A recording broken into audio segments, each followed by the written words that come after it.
Hi guys, welcome back to our channel Trading for Beginners. Today in this video I'm going to show you how to send crypto from Atomic Wallet to Binance.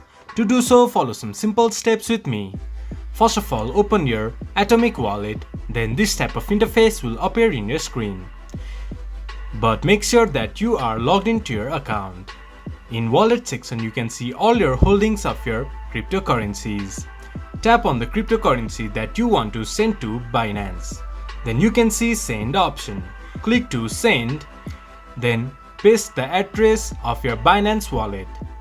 Then tap to Payment ID, then click to send. Then your cryptocurrency from Atomic Wallet will be sent to your Binance. This is how you can send cryptocurrency from Atomic Wallet to Binance. This much for today's video. If you guys find our video helpful, please leave a like and comment. And do not forget to subscribe our channel and hit the bell icon. I'll see you guys again in our next video. Thank you for watching.